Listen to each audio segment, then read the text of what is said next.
Hello designers, welcome back to uxuimania.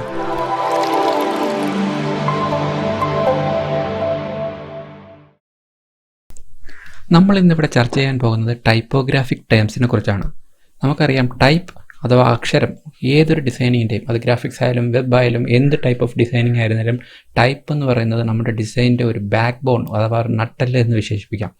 ഈ അതിമനോഹരമായ രീതിയിലുള്ള ഫോണ്ടുകൾ കറക്റ്റായ രീതിയിൽ കൃത്യമായ ഒരു മീനിങ്ങിൻ്റെ അടിസ്ഥാനത്തിൽ നമ്മൾ യൂസ് ചെയ്യുന്നതുകൊണ്ടും കൃത്യമായ രീതിയിൽ ഫോണ്ടിൻ്റെ അളവുകൾ, ഫോണ്ടിൻ്റെ വെയിറ്റ് തുടങ്ങിയ കാര്യങ്ങൾ കൃത്യമായി ചെയ്യുമ്പോഴുമാണ് ഒരു ഡിസൈൻ യഥാർത്ഥത്തിലുള്ള ഒരു മീനിങ് ഉണ്ടാകുന്നത്. ഫോണ്ടിനെ കുറിച്ചും ടൈപ്പോഗ്രാഫിയെക്കുറിച്ചും കൂടുതലായിട്ട് ഇൻഡെപ്തായിട്ട് നമ്മൾ നോക്കുന്നുണ്ട്. അതിൻ്റെ ഒരു ബേസിക് എന്ന നിലയിൽ നമ്മൾ ഇന്നിവിടെ നോക്കാൻ പോകുന്നത് ടൈപ്പോഗ്രാഫിക് ടേംസിനെ കുറിച്ചാണ്. ടേംസ് എന്ന് പറഞ്ഞാൽ നിങ്ങൾക്കറിയാം, ടൈപ്പോഗ്രാഫി ഉണ്ടാക്കിയിരിക്കുന്നത് ഒരു കൂട്ടം ടേംസുകൾ ചേർന്നിട്ടാണ്.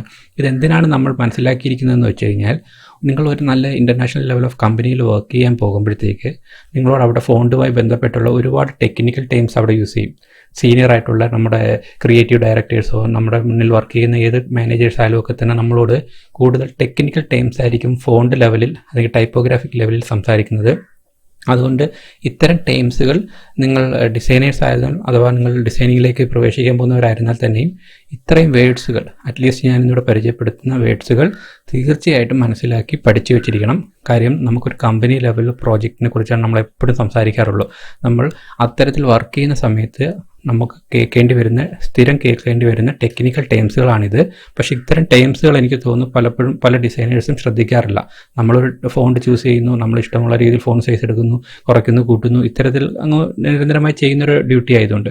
പക്ഷേ അതൊരു കമ്പനി ലെവലിൽ ഒരു വലിയൊരു കമ്പനി പെർസ്പെക്റ്റീവിൽ ആലോചിക്കുമ്പോഴത്തേക്ക് ആ ഫോണ്ട് യൂസ് ചെയ്യുന്ന ഓരോ ടേംസിനും അതിൻ്റേതായ വാല്യൂസുകളുണ്ട്. അത് നമുക്ക് ഓരോ ടേംസുകളായിട്ട് ഒന്ന് പരിചയപ്പെടാം. നമുക്ക് ഇവിടെ ടെർമിനോളജി എന്നൊരു വേർഡ് എഴുതിയിരിക്കുന്നുണ്ടല്ലോ. ഈ ടെർമിനോളജിയിൽ നമുക്ക് ഓരോ വേർഡ്സുകൾ നമുക്ക് ഇതിൽ നോക്കി മനസ്സിലാക്കി പഠിക്കാം. ഒരു ടെക്സ്റ്റിൻ്റെ ഈ ഒരു പോർഷൻ, ഇതിന് പറയുന്ന വേർഡാണ് സ്റ്റെം എന്ന് പറയുന്നത്. ഇനി നമ്മൾ എപ്പോഴെങ്കിലും ഓർക്കുക, ഈ പറയുന്ന ഓരോ വേർഡ്സുകളും ഞാൻ നേരത്തെ പറഞ്ഞ പോലെ എവിടെ നമ്മൾ ടെക്നിക്കലുമായി ബന്ധപ്പെട്ട് ഈ വേർഡ്സുകൾ ഓർത്താലും അപ്പോൾ തന്നെ നമുക്ക് ഈ ടൈപ്പോഗ്രാഫി ആയിട്ട് കമ്പയർ ചെയ്യാൻ പറ്റണം. ഈ എല്ലാ വേർഡ്സുകളും നിങ്ങൾ മനസ്സിൽ ഓർത്ത് വെച്ച് പഠിക്കാൻ താല്പര്യപ്പെടുന്നു. അടുത്തതായി നമ്മൾ കേട്ടിട്ടുള്ള വേർഡാണ് സെറിഫ്. ഒരു ടെക്സ്റ്റിൻ്റെ ഈ മുകളിലായിട്ട് ഈ കാണുന്ന പോർഷൻസ് സെറിഫ് ടൈപ്പ് ഓഫ് ഫോണ്ട്സുകൾ എന്ന് പറഞ്ഞാൽ ഇത്തരത്തിലുള്ള ഒരു എക്സ്ട്രാ ഫിറ്റിങ്ങോട് കൂടിയ ഫോണ്ടുകളാണ്. നമുക്കറിയാം സെറിഫും സാൻസ് സെറിഫും എല്ലാം നമ്മൾ കേൾക്കുന്ന വേർഡുകളാണ്. പക്ഷേ ഓരോ ഫോണ്ടുകളിൽ ആ വേർഡുകൾ ഓരോ സ്ഥലത്തും എവിടെ യൂസ് ചെയ്യുന്നു എന്നുള്ളത് മനസ്സിലാക്കുക എന്നാണ് ഈ വീഡിയോ കൊണ്ട് നമ്മൾ ഉദ്ദേശിക്കുന്നത്. അടുത്തതായിട്ട് ഒരക്ഷരത്തിൻ്റെ ഈ ഒരു പോർഷൻ നിങ്ങൾ നോക്കിയിട്ടുണ്ട്. അതിന് നമ്മൾ ബാർ എന്നാണ് പറയുന്നത്. ബാർ കൂടിപ്പോയി അല്ലെങ്കിൽ ബാർ കുറഞ്ഞു പോയി എന്നൊക്കെ പറഞ്ഞ് നമ്മൾ ടെക്നിക്കലി പറയുന്നത് വെച്ച് കഴിഞ്ഞാൽ അതിന് ആ ടെക്സ്റ്റ് നമ്മൾ ക്രിയേറ്റ് ചെയ്യുന്ന ടൈമിൽ യൂസ് ചെയ്യുന്ന ഓരോ മെഷർമെൻ്റ് ആണ്. അപ്പോൾ ഈ ഇത്രയും പോർഷൻ നമ്മൾ ബാർ എന്നാണ് പറയുന്നത്. അതുപോലെ തന്നെ ഇത് ഈ ഒരു ഏരിയ എടുത്തു കഴിഞ്ഞാൽ അതിനെ ഫൂട്ട് എന്ന് വിളിക്കും. ടെക്സ്റ്റിൻ്റെ ഈ ഫൂട്ടർ ഏരിയ നമുക്ക് പറയാം, ഇതിനെയാണ് ഫൂട്ട് എന്നാണ് പറയുന്നത്. അതേപോലെ ഈ കാണുന്ന ഒരു സർക്കിൾ ഏരിയ, ഒരു ടെക്സ്റ്റിൻ്റെ ഒരു എഡ്ജ് എന്ന് വേണമെങ്കിൽ പറയാം. നമ്മൾ ഈ ഒരു സർക്കിളിനെ ടെർമിനൽ എന്നാണ് പറയുന്നത്. അങ്ങനെ ഓരോ പോർഷൻസുകളും നിങ്ങൾക്ക് എടുത്തു നോക്കാം.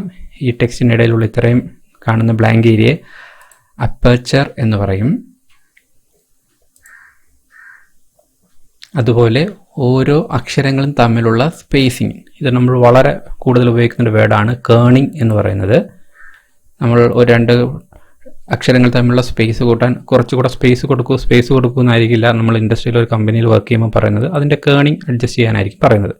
അതുപോലെ തന്നെ നമ്മുടെ ടോപ്പിൽ നിൽക്കുന്ന ഈ സർക്കിൾ ഏരിയയെ ടൈറ്റിൽ എന്നാണ് ടെക്നിക്കലി പറയുന്നത്.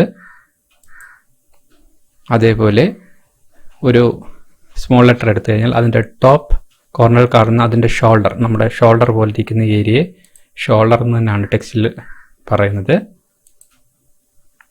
അതുപോലെ തന്നെ ഇന്നർ ഏരിയ, അതിൻ്റെ കൗണ്ടർ ഏരിയ എന്നാണ് പറയുന്നത്. കൗണ്ടർ ഏരിയ, ഒരു ടെക്സ്റ്റിൻ്റെ കൗണ്ടർ ഏരിയ എന്ന് പറഞ്ഞു കഴിഞ്ഞാൽ ഇതായിരിക്കും. അതുപോലെ തന്നെ അസെൻഡർ, ടോപ്പ് പോർഷൻ, ഒരക്ഷരത്തിൻ്റെ ടോപ്പിൽ നമ്മുടെ സെൽഫിലായിട്ട് നിൽക്കുന്ന ഏരിയ അസെൻഡർ എന്നാണ് പറയുന്നത്. മൊത്തത്തിൽ നമ്മൾ ഒരു ടെക്സ്റ്റിൻ്റെ ഈ ഒരു സെൻറ്റർ സർക്കിൾ ഏരിയ ബോൾ എന്ന് പറയും. ഈ ബോൾ ഏരിയയിൽ ഒരു ടെക്സ്റ്റിൻ്റെ ഡി എടുത്തു കഴിഞ്ഞാൽ ഇത്രയും സർക്കിൾ ഏരിയ ബോൾ. അതുപോലെ തന്നെ ഇത്തരത്തിൽ എക്സ്പാൻഡഡ് ആയിട്ട് നിൽക്കുന്ന ഏരിയ ഇയർ എന്ന് പറയും. ഇതിനെ ഡിസെൻഡർ എന്ന് പറയും.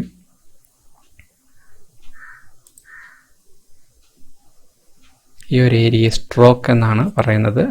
സ്ലാൻഡിങ് ആയിട്ടുള്ള നമ്മുടെ ഏരിയ, രണ്ട് ഫോണ്ടിൻ്റെ ഇടയിൽ സ്ലാൻഡിങ് ആയിട്ട് വരുന്നത് അതിന് സ്ട്രോക്ക് എന്ന് യൂസ് ചെയ്യും. അതുപോലെ തന്നെ ടെയിലുണ്ട്, അക്ഷരത്തിൻ്റെ വാല് പോലെ ഇരിക്കുന്ന പോർഷന് നമ്മൾ ടെയിൽ എന്നാണ് പറയുന്നത്.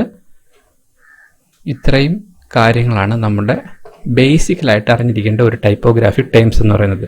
ഇതൊരു ബേസ് ലൈൻ ലീഡിങ് സ്പേസ്, ഇത് ക്യാപ്സ് ഹൈറ്റ്, എക്സ് ഹൈറ്റ് എന്നും പറയും. ഇത്രയും പോർഷന് ഇത്രയും ടേംസുകൾ, ഇപ്പോൾ നമ്മൾ പറഞ്ഞ ഇത്രയും ടേംസുകൾ എന്ന് പറയുന്നത് ഏതൊരു ഡിസൈനറും അറിഞ്ഞിരിക്കേണ്ട കുറച്ച് വേർഡ്സുകളാണ്. മസ്റ്റായിട്ടും ഇത്തരം വേർഡ്സുകൾ നിങ്ങൾ പഠിച്ചു വയ്ക്കുക. ഫോണ്ടുകളെ കുറിച്ചുള്ള, അത് വെബിലായിരുന്നാലും ഗ്രാഫിക്സിലായാലും ഒക്കെ തന്നെ നമുക്ക് ഉപയോഗിക്കേണ്ട ഫോണ്ടുകളെ കുറിച്ചുള്ള ഒരുപാട് വീഡിയോകൾ നമ്മൾ പ്ലാൻ ചെയ്യുന്നുണ്ട്. ഇതൊരു ബേസ് ലെവൽ ടൈപ്പോഗ്രാഫിക് വീഡിയോ ആണ്. ഇത്രയും വേർഡ്സുകൾ, ഇത്രയും ടെക്നിക്കൽ ടേംസുകൾ എല്ലാവരും മൈൻഡിൽ ഇപ്പോൾ തൽക്കാലം പഠിച്ചു വയ്ക്കുക. വീണ്ടും നമുക്ക് ടൈപ്പോഗ്രാഫി ഓറിയൻറ്റഡ് ആയിട്ടുള്ള ഒരു വളരെ ഇൻഫോർമേറ്റീവ് വീഡിയോ ആയിട്ട് വീണ്ടും കാണാം. Till then, bye guys.